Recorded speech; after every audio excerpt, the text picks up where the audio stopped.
he was between 2 and 3 years old. He was diagnosed with a medical condition. Karga-karga ko siya, and then all of a sudden he had a seizure. Yun, check my test. Good morning, good afternoon, and good evening sa lahat ng mga kababayan natin around the globe. This is Rod again from Australia. It's been a while since I uploaded my last video. Pasensya na, hindi tayo nakapag-consistently upload recently. Kasi marami tayong mga importanteng bagay na inisikaso from the previous months na di dapat palagpasin. And also, kasama na doon, very important, is to spend time with family. Yun naman talaga, di ba? Yun yung number one reason natin kapag parent ka, is to work hard and then spend time with family. Isa yan sa mga nagustuhan ko dito sa Australia kasi meron tayong work and life balance dito. So meron kang right to disconnect sa workplace mo o sa trabaho mo. Kapag day off mo, pwede kang tumanggi na di mag-duty o di magtrabaho kasi nga you have the right to disconnect. And yung mga breaks mo naman is protected. You have protected breaks. Isa rin sa nagustuhan ko is one example, habang tumatagal ka dito while you're working in the same company, for example, is yung pay mo tumataas habang tumatagal ka sa kanila, which is really good. So dati, let's say, nagsisimula pa lang kami ni Mrs., I usually umaabot ako ng 100 to 120 hours every 2 weeks. Kasi every 2 weeks yung sweldo dito. Umabot ako ng 120 hours every fortnight or every 2 weeks. Mataas yung work hours pero maliit yung pay. Kasi nga, I'm just starting before. Pero habang tumatagal, especially pag permanent employee ka, pwede mong bawasan yung working hours mo to suit your life or lifestyle para maging balanse. Unti-unti ko siyang binawasan yung work hours ko, lalong-lalo na nung nagkaroon kami ng anak. So I'm able to spend more time with family. So dati yung work hours is mataas pero yung salary is mababa. Ngayon, yung work hours ko is konti or lesser, pero yung pay ko naman is mas mataas. So, saktong-sakto siya na may extra, 'di ba? Hindi lang siya nakakapag-provide ng needs namin. Nagagawa rin namin o nabibili namin yung mga bagay-bagay. In short, yung mga wants nagagawa namin o nabibili namin. Gusto ko siya kasi I am present. Lalong-lalo na kapag may mga outing kami o may mga lugar kami na gustong puntahan, and I am there with my kids, with my family, and I'm able to spend time with them.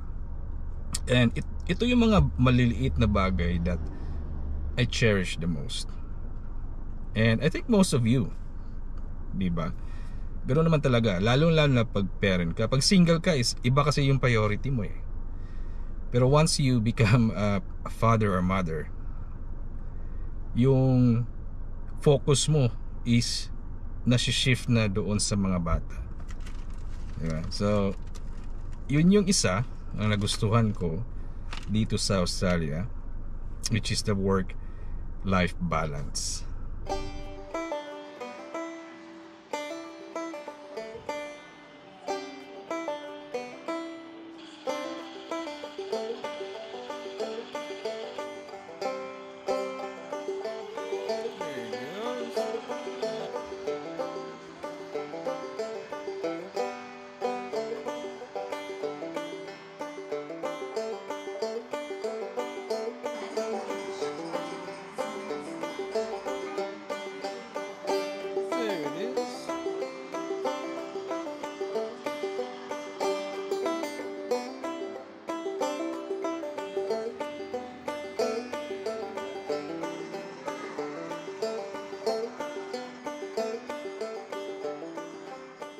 Yun.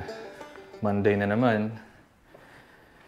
Yung si Kuya Z nasa school na. Nahatid ko na.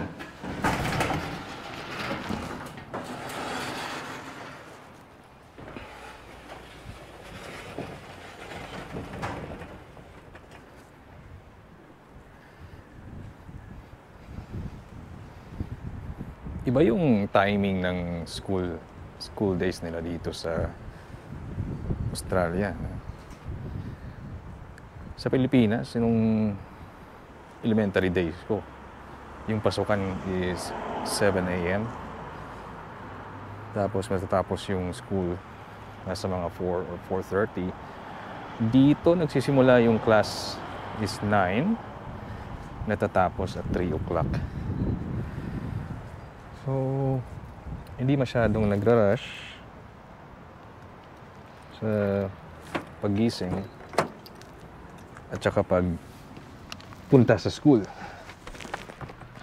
which I really like. Recently lang, nag-celebrate kami ng birthday ni Lovely, yung wife ko.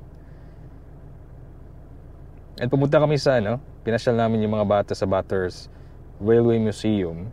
Puntahan nyo if ever na mapunta kayo dito sa Bathurst.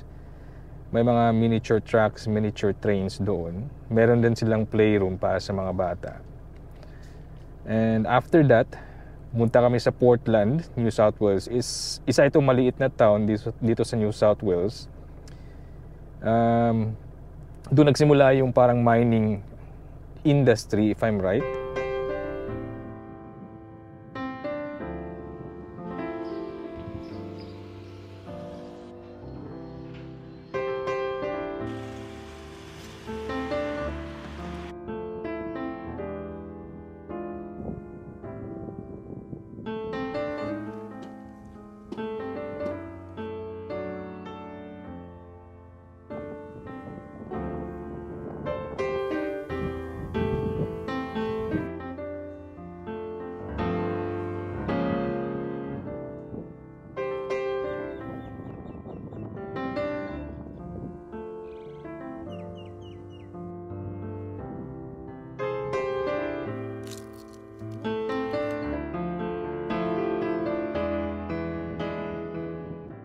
Yun nga, isang nagustuhan ko dito sa pagtira ko sa Australia is yung work-life balance.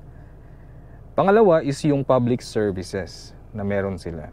Gaya lamang ng Medicare, Centrelink, yung NDIS at marami pang iba. Ginawan ko ng video yung about sa Medicare at saka NDIS last week. So, ipa-play ko siya ngayon. Konting explanation lang at personal experience kung paano namin nagamit, paano kami natulungan, at paano kami naging stable.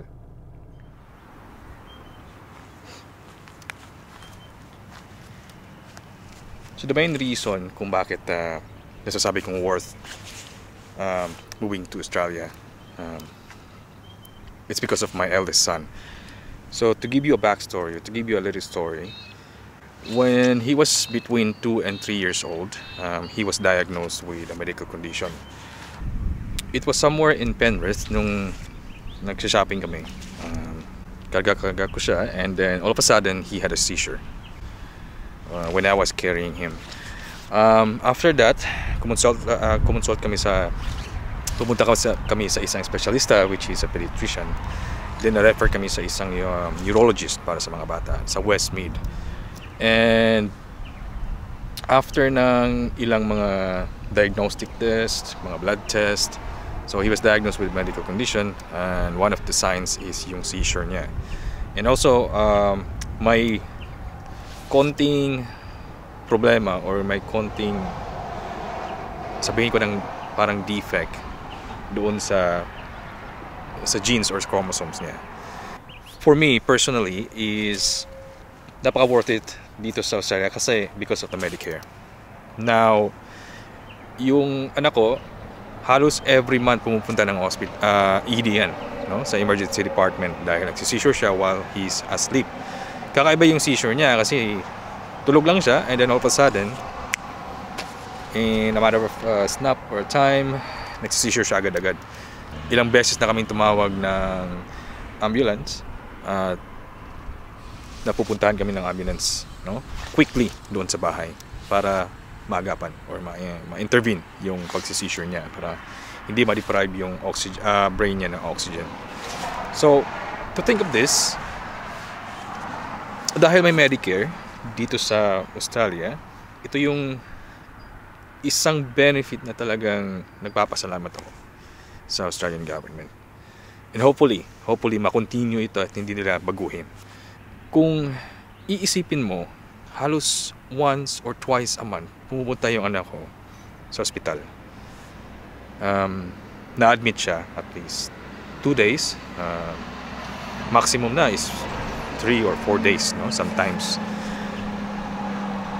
Every time na madi-discharge yung anak ko, wala kami babayaran. Every time na i-refer siya sa isang specialista under the Medicare, wala kaming binabayaran. Except doon sa mga private specialists na kami ang pumili. Gaya lamang ng pumunta kami sa isang sleep specialist.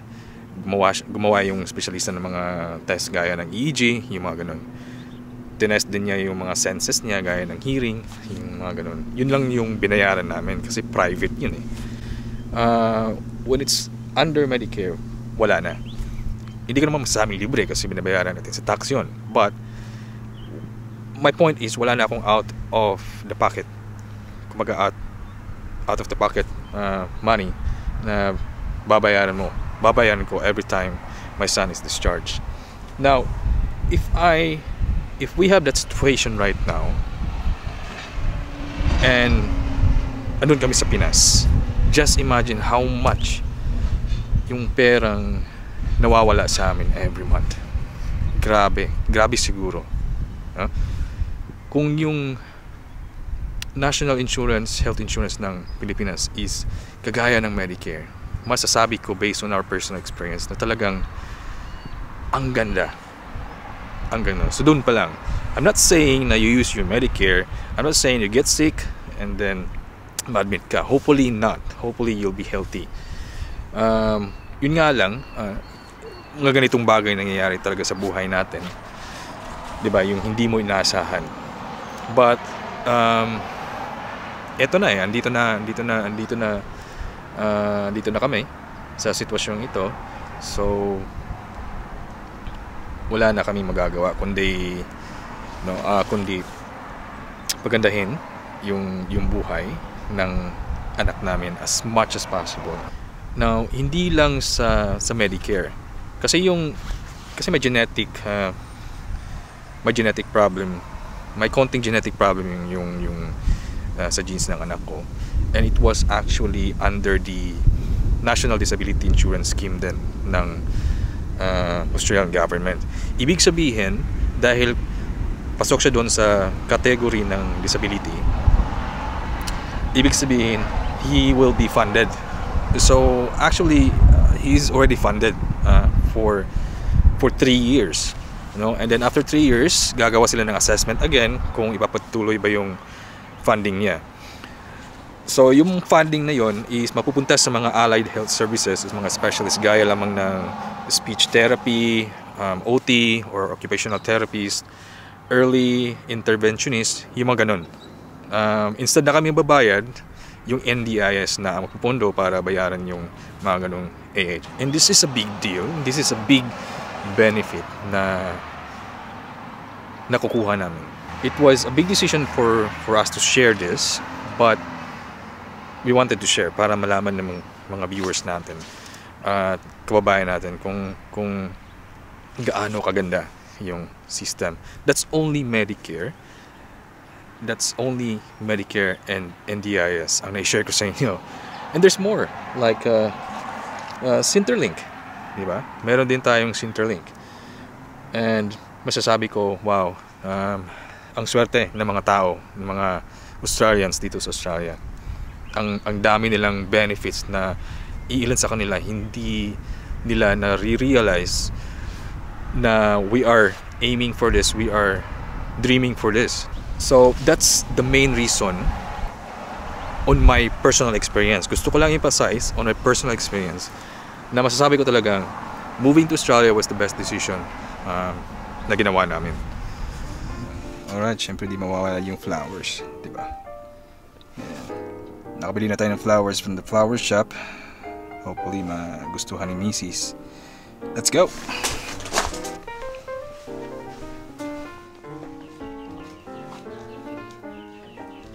Flower!